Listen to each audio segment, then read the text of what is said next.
Yes. Dear audience, welcome to this lunch seminar. And there need to be a couple of welcomings. The first welcoming is to the house and the room where we are. So this is the welcoming to the School of Business, Economics and Law at the University of Gothenburg. And my name is Urban Strandberg, and I'm a lecturer at the Law Department. So that is the first welcoming to the school and the premises. But the second welcoming is from the IYTT, which is the short version of the International Youth Think Tank. And the International Youth Think Tank was founded in 2019 by myself and Cecilia Malmström, who you will meet a little bit later on in this lunch seminar. The IYTT was founded to make something different for the future when it comes to democracy. Because we were thinking, and we are still thinking that the authoritarian wave in the world, including in Sweden and in many countries, are too strong. They take something from us to resist that wave. So the IYTT is doing that by calling upon young people, and we define young as those between 18 and 24. And we call upon them to come up with a little bit better kind of arguments and examples and ideas about democracy than we would have otherwise. Because that we think they are more innovative, more future-oriented, and more curious about the future than we are. So that's why we hope that the IYTT will inspire decision makers and citizens alike to be wishing for more democracy instead of more autocracy. So that is the IYTT, inspire decision makers and inspire people to be empowered. We do this by open calls to young people and to come to a conference, to a week-long conference in Gothenburg. So this week, we started early Monday morning with 24 participants. They come from 3 continents and 14 countries. They applied this summer in tough competition. 219 individuals from 57 countries applied. And those 24 who are in the room today, they made it. And they made it all the way to Gothenburg, and they have been working long hours, 14 hours per day, Monday, Thursday, Tuesday and Wednesday. And well, here they are to present their proposals on how to renew democracy, how to democratize where there are no democracy, and how to empower people where there are citizens who feel unheard. So this is the thing.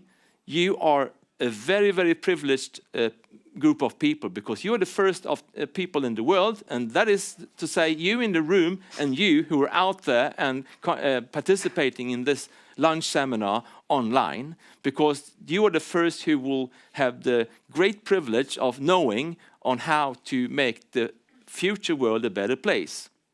So the show today, if I may call it a show, runs like this. I will soon present the presenters, and they will do their presentations within 12 or 30 minutes, roughly. Then I will invite 3 panelists who will cast some comments and questions to the presenters, who will respond. And eventually, we will have a little time by the end of the lunch seminar for you to come up with your questions, and we'll round it all up at 1 o'clock. So once again, very, very welcome to the IYTT presentation of the 4th Youth Conference. And so we have Greta, we have Mahek, we have Ben, and we have Ollie. And they will present in that order that they are standing. And, well, the floor is all yours. Thank you very much, Urban. Well, good morning, everyone, and welcome to the 4th International Youth Think Tank Conference. We are delighted to be here and present our proposals to encourage radical change for a more inclusive future. Polarization and the development of authoritarianism are proliferating, eroding democracies all around the world. Therefore, our proposals for the 4 themes, commencing with Peaceful Minds for Peaceful Societies, a precursor to inspiring change and facilitating community-led efforts, elaborated in our 2nd theme, Engaged Citizens, Active Communities. Subsequently, we address a lack of trust in democratic processes by encouraging bottom-up participation and rethinking democracies, all of which must be grounded in a common good economy. Our final theme of reform, which puts the well-being of people at the forefront. Our human-centered approach will tackle and provide proposed impacts for a set of interconnected challenges. To start it off, we focused on how an individual's physical, mental, and social well-being has an impact on the democratization process. And our thesis is that peaceful minds make peaceful societies. Across the globe, we witness staggering inequalities in healthcare among marginalized groups. This challenges the values of democracy and social justice and consequently participation in society. To solve this, we propose two solutions. Firstly, addressing inequalities within research and education. Concretely, this includes the revision of training curriculums and the reworking of textbooks and research to be inclusive of the diverse physiology of people of color, of diverse genders and sexual orientations.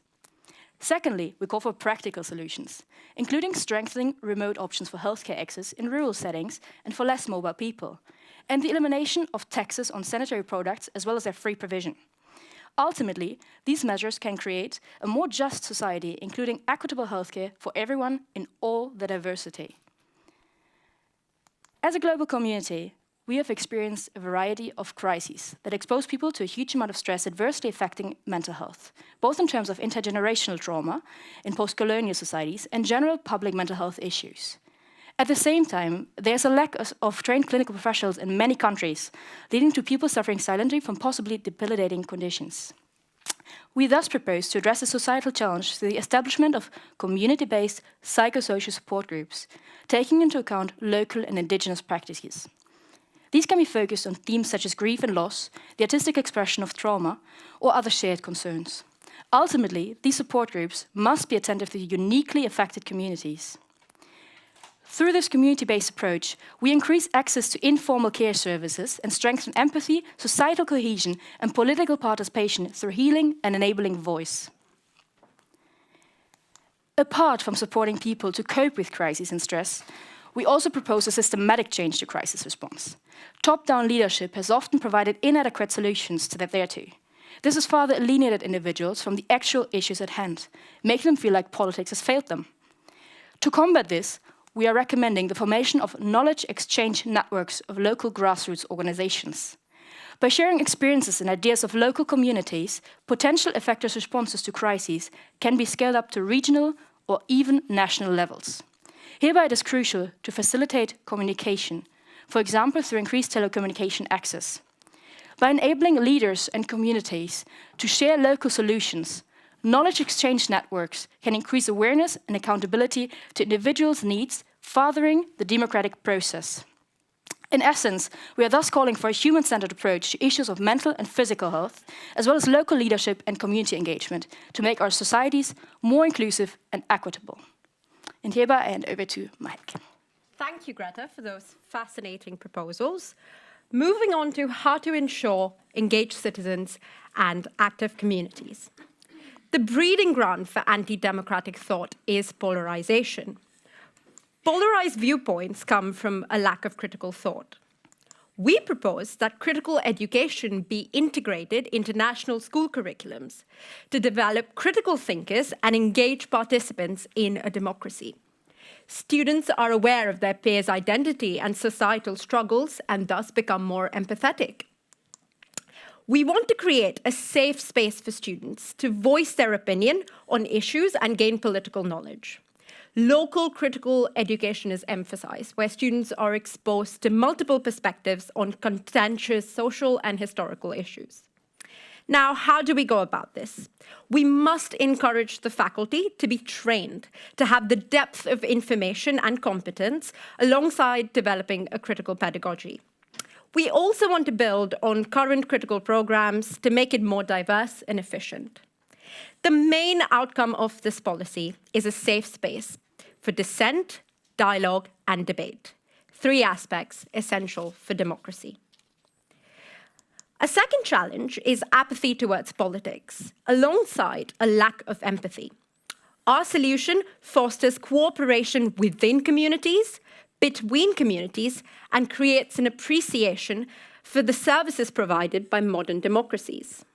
The proposal is a government-funded local work scheme, including, but not restricted to, services such as healthcare, policing, and homelessness. with the ability to share best practice on a regional level. Being involved in the workforce of key but undervalued services builds work relationships, transcending age, socioeconomic, racial, ethnic, and gendered boundaries. The focus is countering apathy from a young age.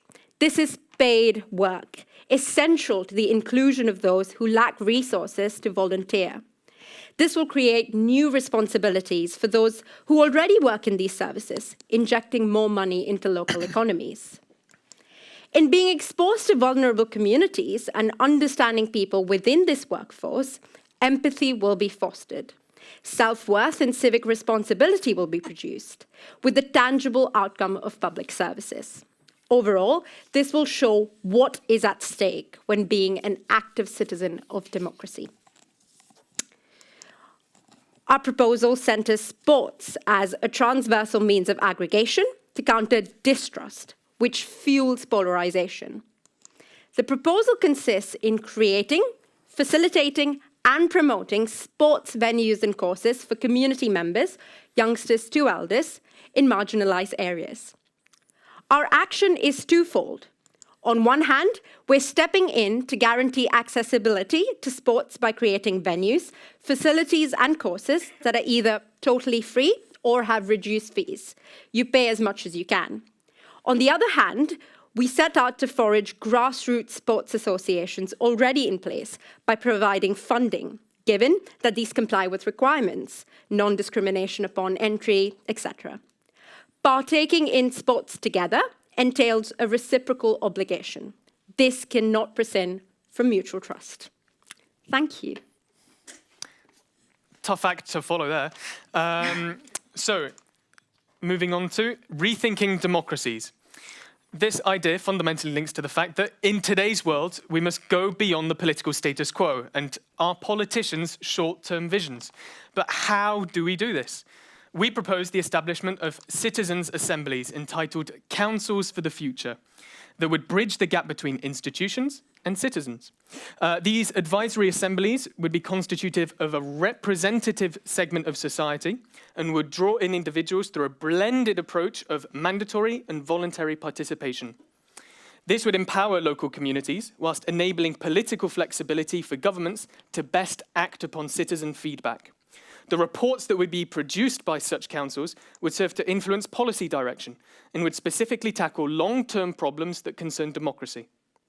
The damage that has been dealt to our systems through short-term framing of politics has been highlighted by recent waves of anti-democratic populism, thus requiring a fundamentally new way of allowing citizens to engage with their politicians and hold them accountable beyond their electoral period. And now we'll move on to our next proposal, and I would like to introduce you to Jane, a representation of the marginalized in society. And she is a single mother, coming from a lower socioeconomic background, but in spite of this, she's extremely active in her community and wants her voice to be heard within politics nationally. This is where the grant for change comes in. Through our proposal, Jane would be able to apply for a government grant that would be dependent on her net income and a predetermined number of signatures. The amount received would be based upon certain criteria, and Jane would be able to use the money to cover childcare costs and other expenditures associated with the running of her political campaign. Consequently, not only would Jane's community have a new voice within the political system, but she could serve as an inspiration to others, countering the political status quo and bringing ever greater diversity into our political systems. That is to say, such a grant would come to affect politics more broadly, and in funding individuals, this would increase the number of people who can compete within political parties and outside of them too. Reorienting the focus to individual candidates would force parties to reconsider their hierarchy, their internal hierarchy, and would consolidate the diversity of individuals and their opinions within political organisms. So, whether in a party or not, and regardless of one's socioeconomic background, this grant would allow Jane and others to cover costs associated with running in politics and have a greater voice overall. Thank you, Ben. Now, our macro-scale proposals for a common good economy address the increasing inequality and prioritising of profit, which we believe are damaging democratic culture and are theoretically founded in degrowth. This is a human-centred theory stating that the socially and environmentally damaging infinite growth of indicators like GDP are replaced with those of well-being. Determining these indicators and as such addressing these issues are at the core of our proposals with the common good economy. Our proposal of a new articulation of well-being factors focuses on the challenges of inequalities which have been increasing exponentially and nationally left behind areas. It also focuses on the disconnect between people and politics and the non-sustainability of current economic models. So, our proposal to address these is to introduce regular regional surveys allowing people to identify specific sectors that they feel need investment, such as transport, healthcare, or the environment, and then follow up on that by targeting these areas with investment. Seeing how these needs are listened to and acted upon will encourage a democratic buy-in as regional needs are met and flexible needs-responsive policies put in place. But we need to know whether this will be effective in increasing well-being as our focus. So we have a proposal for a new needs-based measurement of well-being for the success of policies which discounts GDP and returns on investment. We will take into account age, gender, income, race, inequality, surveyed public spending preferences, and surveyed well-being articulation in our new empirical measure of well-being. This serves as an alternative model to GDP that prioritises the needs of citizens and focuses on reducing inequality within society. And here is our model. This can be adapted to address specific challenges if certain variables or factors deemed to be a priority by the public through the survey results. And this proposal will also allow us to evaluate policies specifically in relation to their effect on well-being. Also, to further tackle the increasing inequalities which are damaging people's well-being, we have a proposal for a new perspective on contributions and benefits in a way that focuses on reducing short-term vote buying through tax cuts and economic stress in politics today. We situate our approach and ideas in a Keynesian economic perspective of spending and tax. Specifically, we want to introduce a universal basic income to allow people to meet their needs and not be a unit that must constantly contribute economically. This will be financed by progressive tax rates that also allow people to continue being entrepreneurial and pursue the life that they want to. So, I'd like to finish by saying thank you very much for your time today. Our preliminary report will be published and our final report will be accessible in early 2023. A collection of all policy proposals incorporating reports from previous conferences will also be available on the IYTT Handbook for Innovative Democracy. Please save our QR code so that you don't miss out on the future of democracy. Thank you.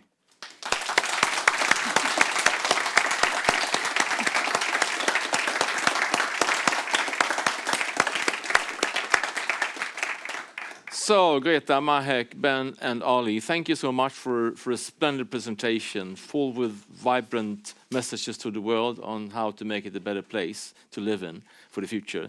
So now I invite three panelists here up to me. So when they have come up here, I will present them a little brief who they are, and then they will be given the opportunity to pitch in some thoughts with relevance for the presentation. So, Cecilia Malmström, who I've already mentioned, is the co-founder of the IYTT. She is the former EU Commissioner for Trade.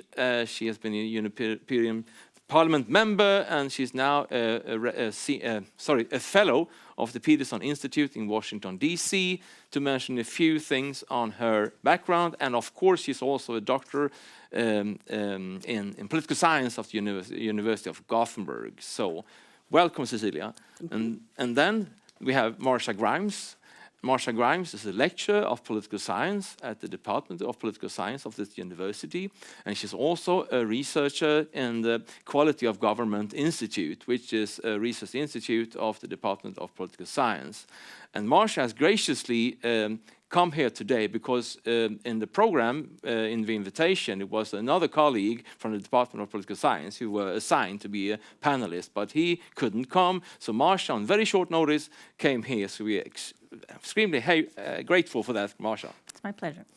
And finally, Katarina Leppänen, who is a professor of intellectual history from the University of Gothenburg, the Faculty of Humanities, who are very welcome too. Katarina, I'm glad to see you here. Thanks. So now the audience, I have told the panelists that they will have 5 up to 7 minutes each to give comments or convey questions to the presenters, and they will do that in a row. So 3 persons conveying things to the presenters, and when that is done, and I have a time management decision, I will ask the presenter to respond back, and we will eventually open up for questions from the floor. So thank you once again for being here, and please. Thank you, Urban, and good morning, everybody. It's so exciting to be here. I have been cheating a little bit because I have met these fellows during the week, and I have seen how they developed from the first moment that they met, and they didn't know each other, and then they work as if they had been colleagues and partners for ages in order to formulate these proposals. And it's really needed in these times, of course. What I've been struck, I will comment on a few on the 4 proposals, but just a general comment. What strikes me is that instead of just complaining about how things work, you want to emphasize in all your proposals on how the individual citizen can be enabled to be an active citizen. So the responsibility is very much on the individual, and then there could be proposals to strengthen those possibilities, but it's not like it's really a top-up, bottom-up approach, and I like that very much in your approach, because it all ends with citizens' activism or citizens' engagement in different ways, and that is really, really laudable. Commenting just briefly on the proposals on the Peaceful Mind, Peaceful Societies is a wonderful title. I think what you are proposing to do on a larger scale, maybe the moment right now, and we discussed it a little bit yesterday, is really timely to do that, because this is probably the first time ever in humankind history that the whole world, every country of the world has been struck by COVID. And everybody is struggling with the economic consequences of that, but also the health consequences. And very notably, now we read reports all over the world about the mental health problems of this. So to gather, not only on a local basis that you propose, but also on a global level, experiences on how you deal with those traumas, how you deal with stress, how you deal with the mental fatigue that has been arising from that. Not to say that there are, of course, other reasons to dealing with this as well. But this could actually be something that you know, a moment we could take, and then citizens all over the world would see that it actually matters if you do this, and especially local communities who can work in community centers are, of course, very suitable to do that.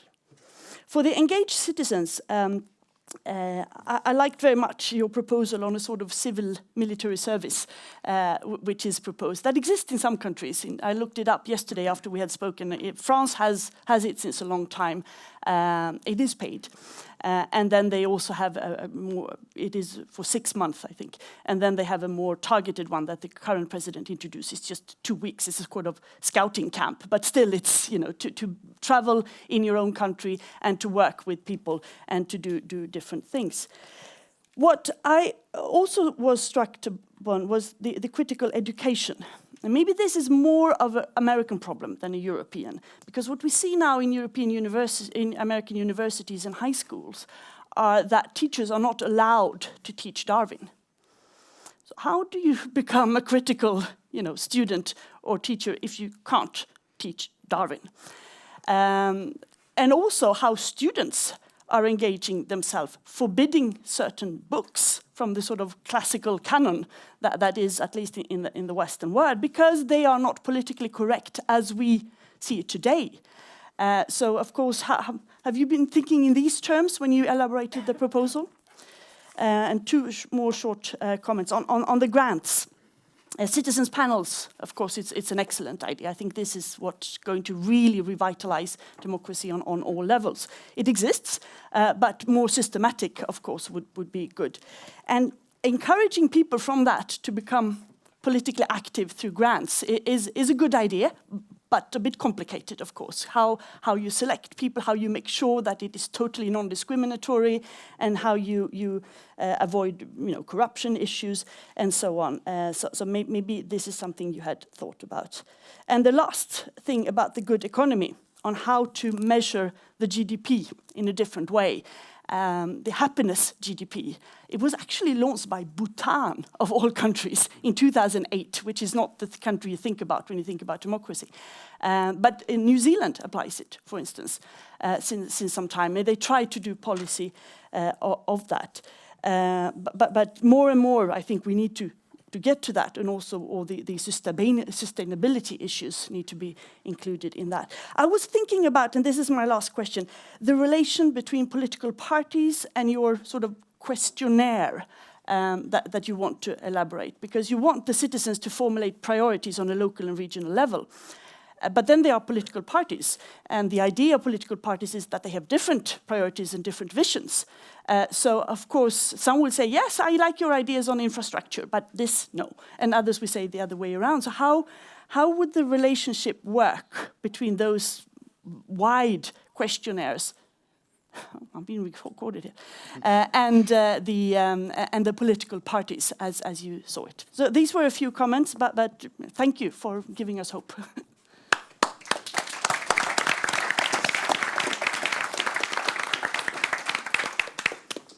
Yes, I echo that. Thank you very much for all the work that went into these ideas and developing these very exciting suggestions.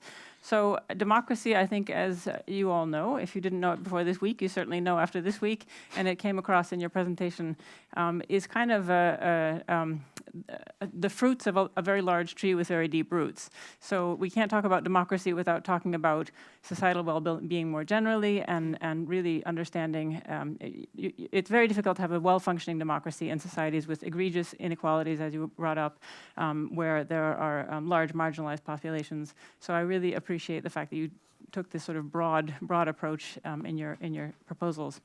So my own research deals with corruption mostly in government bureaucracies, but also how it affects democracy, but also how democracy might affect the incidence of corruption in bureaucracies. And I've also looked a bit at clientelism. So you mentioned vote buying and vote selling, and that's clientelism is a slightly broader phenomenon than that, but very much about exchanging political support for getting different kinds of short-term benefits. And you didn't make that connection, but I would like to make it for you, that one of the strongest predictors of people's willingness, because this is something that citizens actually often take the initiative to, they'll reach out to candidates or civil servants, but mostly candidates and parties, and ask for targeted goods, like, oh, my car needs a new tire, or I need some kerosene for my stove at home. And the strongest predictor of that kind of behavior is, in fact, poverty and also vulnerability. So if there are climate shocks, for example, and drought, that has been shown empirically to actually prompt people to start demanding those kinds of short-term benefits, which immediately has consequences for democracy and what candidates win and that sort of thing. So I really support that kind of looking at the whole picture. And in more Western societies, some of the more interesting findings that have come out about being susceptible to conspiracy theories and disinformation are not so much economic vulnerability, actually, but mental health and loneliness and a feeling of loss of control. So I think there, too, some of your thinking about economic policies and how to go about measuring well-being have other kinds of connections to democracy, maybe than you even were thinking about. I know you had a short time, so I'm not really sure how you were connecting the dots, but some insights from research on how those dots are connected. So citizens' assemblies, I very much agree. It is something that exists in forms of participatory budgeting. In Brazil, it's, every municipality has to have health councils and sanitation councils and that sort of thing. One question I would like to send back to you, I wonder if you thought about, is a risk with that sort of local democracy is elite capture. So it's easy to see elite capture at the national level, but it happens even in little assemblies that those who have higher levels of education, those who are, which usually correlates with higher income, have an easier time making their voices heard, getting their message translated into the final decisions and that sort of thing. So did you think about that and any ways to try to mitigate that? I actually like the idea of grants for political campaigns, even though, of course, administering it can be a challenge. And again, a little insight from research on corruption is that party finance is an area that's very much linked to corruption. So when candidates and parties have to rely on private donors, they tend to make a lot of deals with various devils, and that then has implications for how they behave once in office. So yes, there are lots of things that would have to be worked out, but reform in the party finance area and campaign finance is certainly an area that I think is important to look at. One thing you only touched on is the issue of gender and women in politics, and that is under control for everything else. The number of women parliamentarians is one of the strongest correlates of how much corruption there is in a country. We still don't understand why that's the case, but it is the case. So you mentioned sort of briefly, and Jane was running across the timeline there, but did you talk about that, and how were you thinking about gender equality and that kind of issue? So thank you very much for a great presentation. And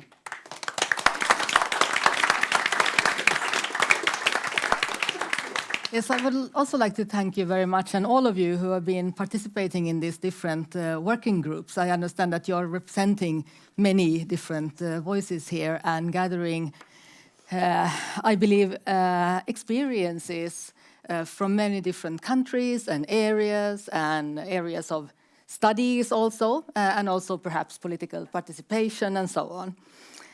And it's been very interesting also to hear what the youth think tank is actually doing, because Urban has been telling me about this, but now it gets this kind of concrete form when I see what you've actually been achieving during these days. So a great thank you for that. I have a more hypothetical question. Imagine that, this for those of you who are not in the front here today, you can also think about this. But my question is, when you come home from here, Monday morning, a local politician or administration or a councillor knocks on your door and says, here's a bag of money. You are now this city's or region's democracy innovator. What would you do? Who would you target with this bag of money? Where would you see the kind of very concrete situation where you would go in and do something?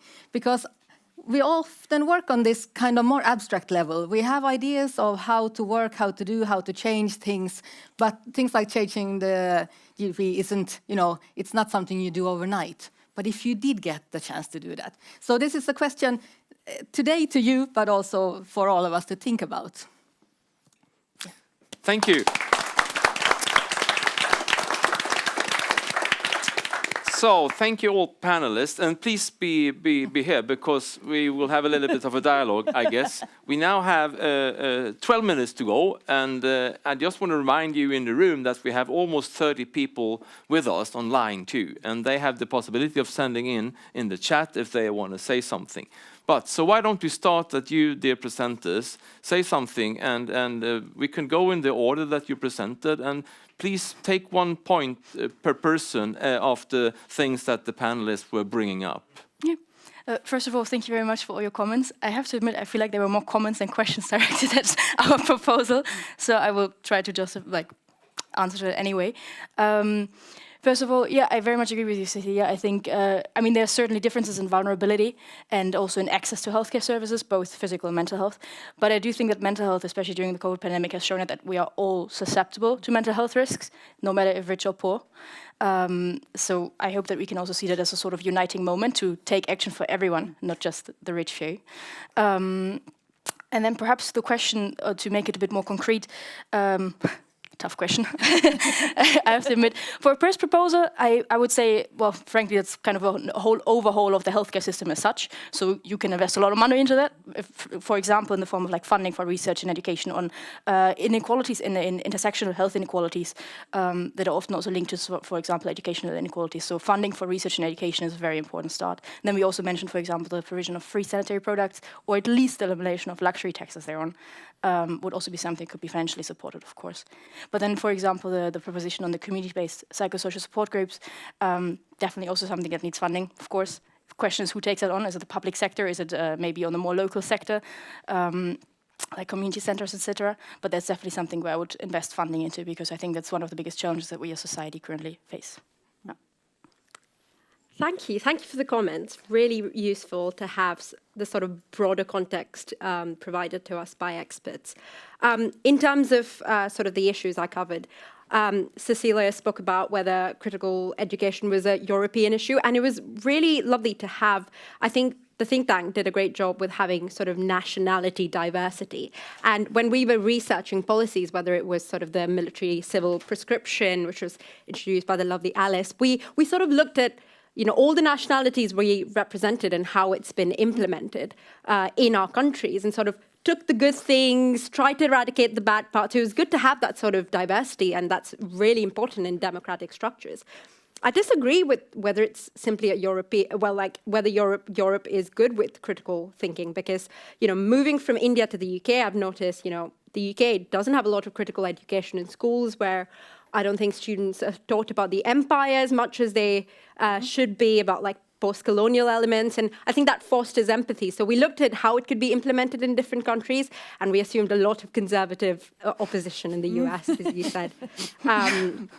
Yes, and thank you for that clientelism perspective. We had a talk organized on clientelism as well, and that was really useful to put that into that context, which is something we didn't think of. And if I had some money, which would be great, I would... I think at the moment, a lot of my university staff are striking in the UK because of bad contracts and awful pay. So probably to uni staff workers at the moment, I think they really need it. So, yeah. Thank you. So, I've got quite an interesting job, because I believe each of the questions you kind of brought forward are all very interlinked, because the selection process and the idea of corruption, this is interestingly something that was consistently brought up by the Swedish individuals who've kind of questioned our proposal. And I think it's the way that we conceived it, and of course this was up to debate in our group. With regards to the selection process, we believe that on the whole, it should be algorithmic in terms of who receives money. And it's very much done on an anonymous basis. So based upon certain predefined criteria, based upon, as mentioned before, it could be predominantly done upon income, but also done upon where you're representing. You'll get more or less money. So you fill out a form, an online one, which would facilitate accessibility to these kind of resources. You'd fill it out, and then afterwards the money would be versed into your account. And for cases that were slightly more challenging, we believe that there could be a dispute process that when the amount would go to a panel, an independent panel, that would discuss these matters. And of course, with the issue of corruption, we very much believe that after elections, people would have to submit reports as to how they'd spent the money. And of course, there is a wide argument of saying, well, okay, where does the money stop? If it's buying food for yourself during a campaign, is that acceptable?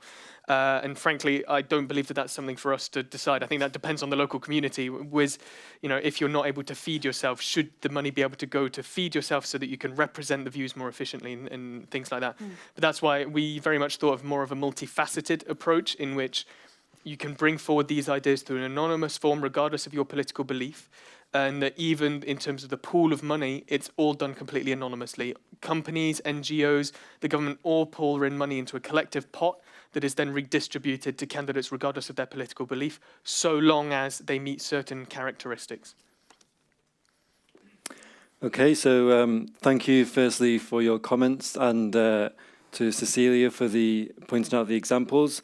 We also found similar examples online through our research, and really our proposals focus on building a long-term culture and mentality around the way we view well-being in the economy in a bottom-up approach.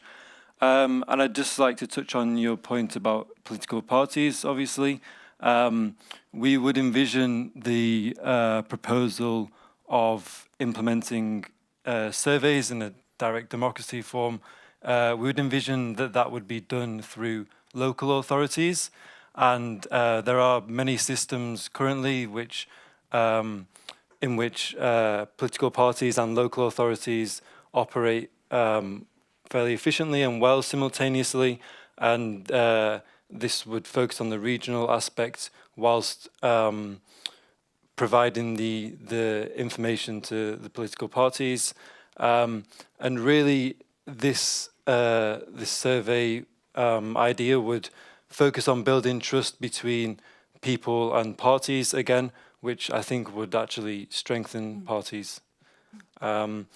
And in terms of the question about what I would do with some spare cash, I think that,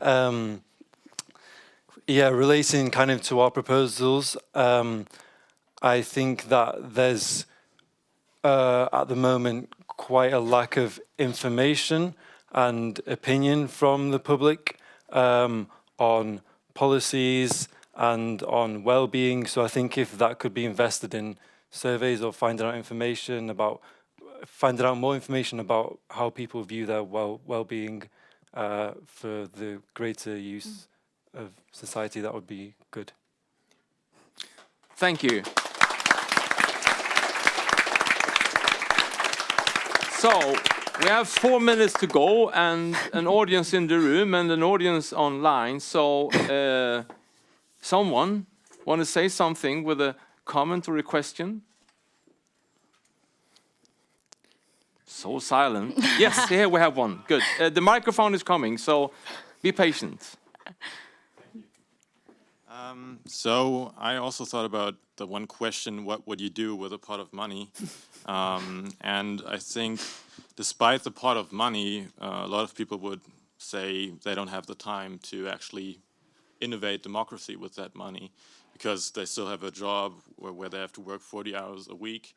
And so I think we should also think about how do we create more time for people, and thinking about reforming the 40-hour working week, and how to create more capacity and time. Do we have the last comment or question?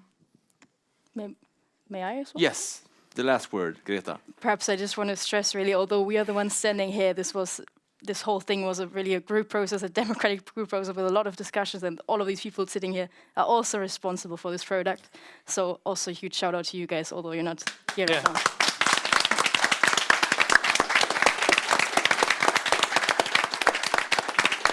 That was a very fine roundup of this seminar. So first of all, thank you panelists for coming here and challenging and praising what you have been presenting. So thank you presenters for doing this, and the entire IYTT conference 2022, you are entirely amazing, so thank you.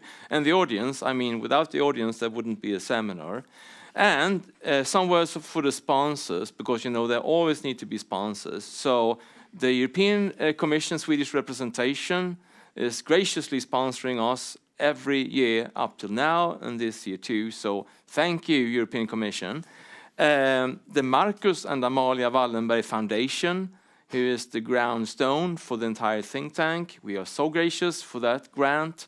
And Lindholmen Science Park, where the IYTT is hosted on the daily basis, is in kind sponsoring us with the conference room, where we have been working really hard now this week. And just a final say, I forgot to say that by the start of this seminar. This seminar has an overall headline, and that is Gothenburg Democracy Talks. That is have it been advertised in before, and that this is the first Gothenburg Democracy Talks. We will be back in this room preliminary by the end of January, presenting a research overview and a policy brief on how to widen participation in higher education as a democracy reform, which is a thing that last year's conference suggested as a democracy reform. So be attentive when we call upon you again. because we have more things to say for the better future. So thank you all for this day, you in the room and you who are online, and I'm looking forward to see you here again. Have a good day now.